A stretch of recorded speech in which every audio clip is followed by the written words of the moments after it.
मेघा जी के बारे में एक चीज़ जो सबसे अच्छी है वो हर किसी के दुख में बराबर शरीक होती हैं, हर जगह पहुँचती हैं। बल्कि मैंने अपनी मर्ज़ी से स्टेज को क्विट किया था, तब तो मेरी शादी भी नहीं हुई थी और उसके बाद मैंने एक ब्रेक ले ली और ब्रेक के बाद मेरी शादी हो गई। वे सोने दिया कंगना सौदाई को दिया, तो पीछे से मेरे हस्बैंड की आवाज़ है, बस कर दे एडी तो मैडम नूर जहाँ।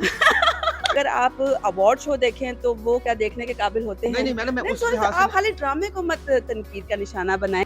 ढोल में ढचोर वे, चोर वे बई चोर वे।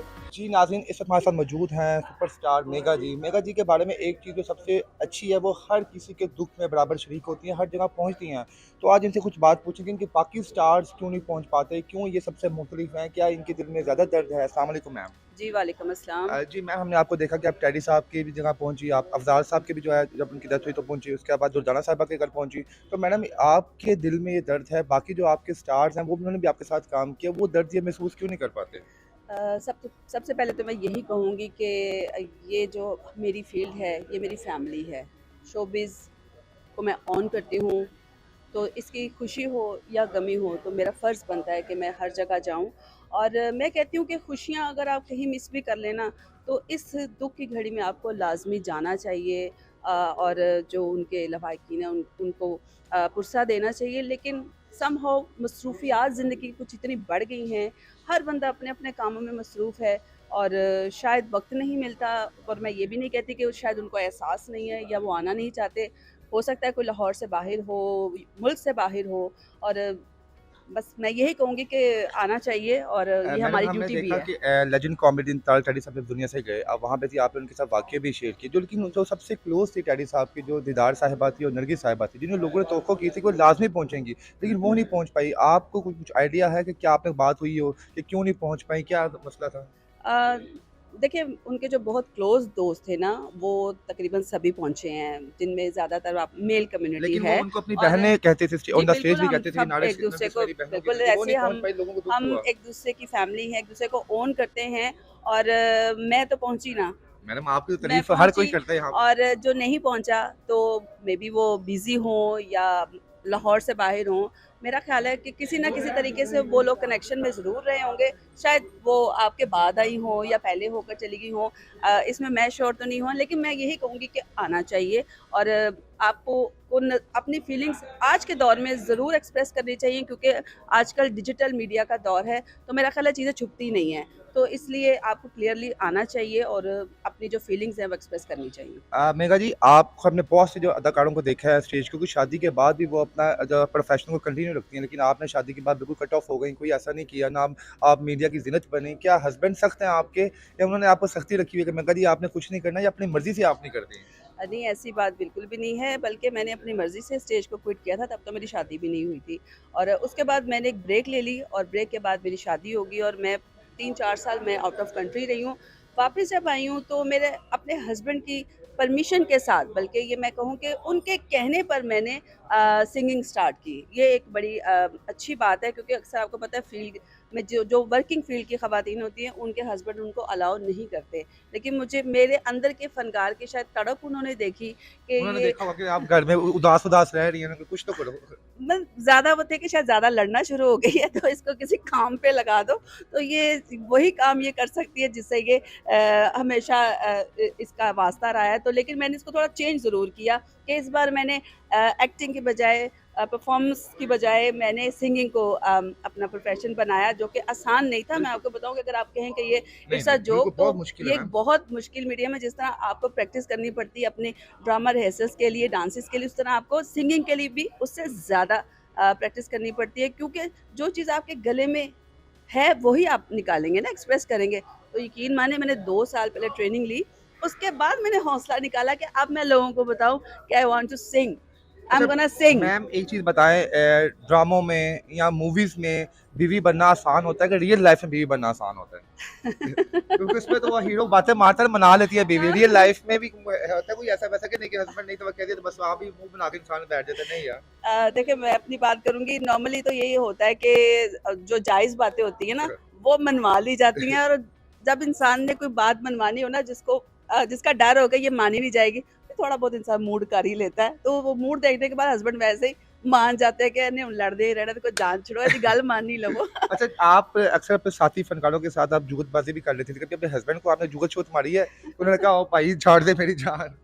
आपने मुझे क्या घर से निकलवाना है? नहीं, नहीं। मैं चाहता हूँ दुनिया को पता चले कि मेघा दी कितनी घर में भी कितनी प्यार-मोहब्बत से अपनी ज़िंदगी गुज़ार रही हैं। नहीं, हमेशा घर में हम लोग फ्रेंडली रहे हैं। वो मुझे बातें करते हैं, मैं उनको बातें करती हूँ। इसी तरह मैं आपको चलिए एक बात बता देती हूँ। जब मैं स्टार्टिंग में जब मैंने बिल्कुल सिंगिंग स्टार्ट नहीं की थी, तो मैं एक दिन ना मैडम जी का गाना गुनगुना रही थी। वे सोने दिया कंगना सौदा इको जया। तो पीछे से मेरे हस्बैंड की आवाज़ आई, बस कर दे एडी तू मैडम नूरजहां।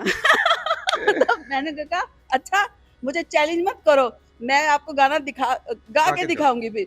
कहते अच्छा, मैं कहा मैं कर लूँ? कहते कर लो। लो जी वो दिन और आज का दिन।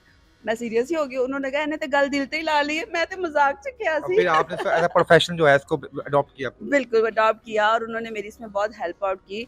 जो मेरा फर्स्ट प्रोग्राम था एज़ एन सिंगर साझा पंजाब के नाम जी। से, वो अलहम्रा में ही फ़याज़ुल हुसैन चौहान साहब उस वक़्त हमारे कल्चर के मिनिस्टर थे।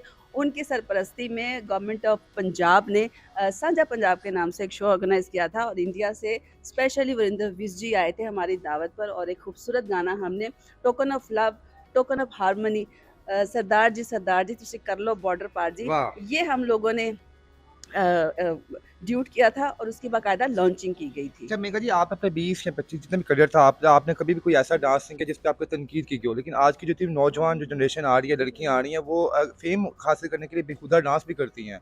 तो आप कोई उनको मैसेज देना चाहिए कि जैसे अब आपकी शादी होगी माशाल्लाह बच्चे भी हैं आपके, कोई ऐसा उनको कोई मैसेज दें ताकि उनकी जो नेक्स्ट जनरेशन है वो उनको प्राउड फ़ील हो कि हमारी माँ या बहन ने कोई काम अगर किया भी है तो एक लिमिट में रह के किया है। देखिए मैं अगर बात करूँ अपनी तो एक टैलेंट होता है आप में और आपको वो खुद ही फ़ील करवा देता है कि आप किस हद तक काम कर सकते हैं। मैंने हमेशा अपने काम में एक दायरा लगा के रखा कि मुझे ये लिमिट क्रॉस नहीं करनी, तो वो मैंने कभी भी नहीं की। मुझे मेरा भी दिल करता था कि बिल्कुल मुझे फ़ेम भी के लिए आप खड़े हाँ, लोग हर देखें। चीज़ आप जब आप लोगों को देख रहे होते हैं तो ऑब्वियसली आप भी उसका इन्फ्लुएंस लेते हैं, आप पर असर होता है। लेकिन मैंने एक और ये कह लें कि शायद मेरी ट्रेनिंग ऐसी थी, वालिदा की तरबियत ऐसी थी कि उसने मुझे इससे हमेशा महफूज़ रखा और मैं एक लिमिट में काम करती रही। वो पंजाबी दी मिसाल ना थोड़ा खा लो, बहुत थोड़ा खा लो। सुथरा खा लो, तो बस यही किया और यही मैं अपने जो मेरी कोलीग्स थी उनके लिए भी हमेशा यही कहती थी क्योंकि I was the one of artist के जिसको कभी बैन लेटर नहीं मिला बिल्कुल था। मैम। जिसको कभी बैन तो दूर की बात कभी वार्निंग लेटर भी नहीं मिला था। तो मैं यही समझती हूँ कि उस पूरे पीरियड में जितने भी लोग थे वो हर ड्रामे में बैन भी होती थी। उन पर वो नोटिसेस भी जारी होते थे। तो ये मेरे लिए एक उस डिपार्टमेंट का एक क्राइटेरिया बन गया था कि आप लोग मेगा जी क्यों नहीं फॉलो करते। उन्होंने तो कभी कोई बैन यानी लेटर आप नहीं सिंबल मिला बन गई थी एक। और आज भी मिसाल दी जाती है कि भाई उस जैसा काम करें ना तो हम आपको करेंगे। ऑब्जेक्शन नहीं मैडम करते। आखिरी सवाल, आप आजकल के स्टेज ड्रामे अपनी फैमिली के साथ बैठ के देख सकती हैं? अम, देखिए सच्ची बात ये है कि आप स्टेज ड्रामे को प्लीज़ फ़ोकस ना करें क्योंकि नहीं, अब जो आजकल की जो 1 मिनट जी, यहाँ जी। पे मैं क्योंकि आपकी बात को ज़रूर काटूँगी क्योंकि अगर आप अवार्ड शो देखें तो वो क्या देखने के काबिल होते नहीं, हैं? नहीं मैडम मैं नहीं उस सॉरी लिहाज से आप खाली ड्रामे को मत तनकीद का निशाना बनाएँ। आपके टीवी ड्रामों में भी बड़े बोल्ड टॉपिक्स आ रहे हैं। इवन अब तो आपके जो टीवी के इश्तिहारात हैं, जिनको माएँ-बहनें कभी बताने से कतराती थी, वो सरेआम आपको होर्डिंग्स पे, बोर्ड्स पे और इस तरह की चीज़ों पे मिलते हैं। सॉरी बात नहीं बिल्कुल, बिल्कुल, काटनी। बिल्कुल मैम। डिजिटल मीडिया का दौर है। हम अगर मैं अपनी बात नहीं कर रही क्योंकि मैं अब इस चीज़ से दूर हो चुकी हूँ इसलिए कोई भी बात करने से हाँ, पहले बिल्कुल। ज़रूर सोचिएगा, मैं अब इसका हिस्सा नहीं, नहीं। नहीं हूँ। लेकिन मैं जो अब देख रही हूँ ना, वो तब नहीं था। वही तो मैम मैं बात कर रही सॉरी, थी। बिल्कुल। तब भी वो कुछ नहीं था। लेकिन अब दौर चेंज हो चुका है। कंपटीशन बहुत आ चुका है और कमर्शियल थिएटर का तो कंपटीशन ये है कि आपका जो ड्रामा देखने आ रहा है, वो घर से पैसे लगा के, टिकट खरीद के, पैसे लगा के आपके आर्टिस्ट को देखने आ रहा है। टीवी पर तो आपको कोई पैसा पे नहीं करना पड़ रहा, मोबाइल्स पे तो आपको कोई पैसा बिल्कुल। पे करना नहीं पड़ रहा। 5-5 हज़ार की टिकट आज भी ड्रामे की बिक रही है, फ़िल्म की नहीं। सो थोड़ा-सा इसको ज़रूर रखें कि ये बहुत मुश्किल मीडियम है। यहाँ पे जो लोग काम कर रहे हैं, बहुत अच्छा कर रहे हैं। कहीं ऊँच-नीच हो जाती है, तो आप लोग भी थोड़ा इग्नोर किया करें और इस्लाह करें, तनकीद बराए तनकीद तनकीद हम मत बिल्कुल भी नहीं करें। करते मैडम, हम त टैडी लेकिन मैं साहब आपको बताऊँ वो बड़े छोटे कह लें कि नैरो माइंडेड आर्टिस्ट हैं या कह लें कि बिल्कुल। बिल्कुल बिलो द बेल्ट लोग हैं जो ऐसे काम करते हैं, जिनकी वजह से ना एक पूरा मीडियम जो है ना वो बहस में आ गया हुआ है। मैम आखिर में हमारे जो देखने वालों के लिए अपनी आवाज़ से कुछ सुनाएँ। अपने हस्बैंड को तो आप डेली सुनाती हैं, इधर भी सुनाएँ ताकि लोग देख रहे हैं यहाँ पे। जी, ये गाना मैं अपने हस्बैंड को डेडिकेट करती हूँ क्योंकि वो तकरीबन 6 महीने हो गए हैं पाकिस्तान से बाहर हैं, तो I am missing him a lot. तो 2 फ़िक्रे उनके लिए। ढोल में ढचोर वे बई चोर वे, दिल न मेरे कोल वे बई कोल वे, ढोल में ढचोर वे, दिल न मेरे कोल वे, मेरा प्यार तू है दिलदार तू है, मेरा प्यार तू है दिलदार तू है, दिल मेरे दी चोरी कर गया मैं ढाचोर, ढोल में ढचोर वे। मैडम मुझे लगता है ये वीडियो लगने के बाद जो है आपके हस्बैंड फ़ोन टिकट कटाएँगे और वापस आपके पास ही आएँगे। हमारी दुआ है कि आप खुश रहें और आबाद रहें अपनी फैमिली थैंक से। You so thank you much. Ma'am.